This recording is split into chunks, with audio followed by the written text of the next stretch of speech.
Mampitombona ho aminareo hatrany ny fahasoavan'i Jesoa Kristy Tompo ry havana. Amen. Andeha araka hivavaka isika. Endre ny hatsarahanao Tompo, asehonao aminay isan'andro, ary miaina sy mivelona an'izany izahay. Misaotra indrindra amin'ny anaran'i Jesoa. Amen. Andro fahatelo sahady amin'ny fandiniana ny lohahevitra hoe mitarika ho amin'ny fandinihan-tena ny Tompo isika anio ry havana. Ny mpandray fanasan'ny Tompo mialohan'ny ombonana latabatra amin'ny Jesoa ary no asaina mandiny tena eto amin'ity Korinthianina voalohany 12:1-20 ity. Andeha vakiana amin'ny anaran'i Jesoa izany. Vaoka ny olona hamantatra ny tenany dia aoka izy hihinana amin'ny mofo sy hisotro amin'ny kapoaka. Amen.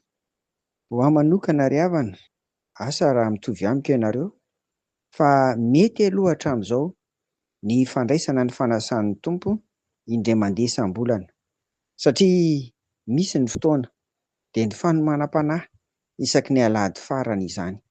Ary io koa dia tena tsy hoe voatery na inona fa tokony ho hatrehan'ny mpandray fanasan'ny Tompo tsirairay avy mba hitarika aminy ao anatin'ity hoe fandinihan-tena ity.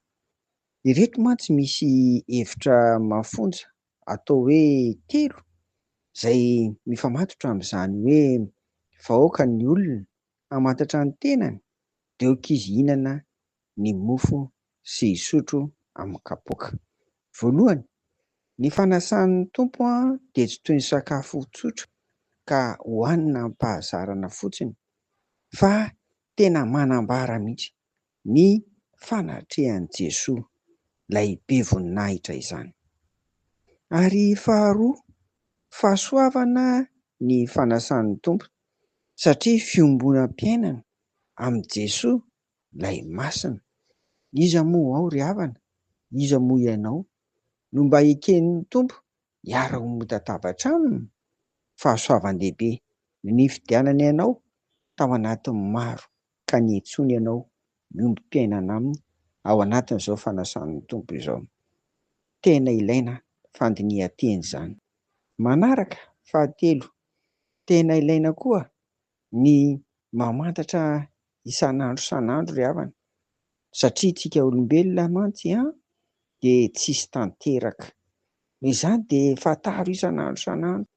Inona no hirika eo amin'ny fiainako hidiran'ny Satana? Asa mety amin'ny alalan'ny maso, mety amin'ny zavatra hohanina, mety amin'ny zavatra inoana, tsy fantatro. Mety vola mikarena, fahazarana, fahalemena samihafa. Ireny izany ilay dinihana, satria tsy mitovy ny olona tsirairay avy. Ary tsara mihitsy ny mahalala an'ireny mba ahafahantsika mitondra ny tenantsika eo anatrehan'ny Tompo, ary indrindra mandohalika eo am-pototry ny hazo fijaliana ka manonona mihitsy an'ilay ota malaky mahazo anao mba hangatahana famindrapo sy famelan-keloka amin'ny Tompo. Io izany no tena ventin'ilay fandinihan-tena eto. Ry havako, tsy hoe kory hanamelo teny tsika ao anatin'izany, fa araka ny nambara teo hoe fahasoavana ilay fanasan'ny Tompo. Noho izany dia tsy ho sahisahy foana ary izany itsika, fa mandinihy tena tsara dia mifono eo anatrehan'ny Tompo dia mandray ny fanasan'ny Tompo isika. Fehan'izany dia izao, indreto ary tsika ry havako.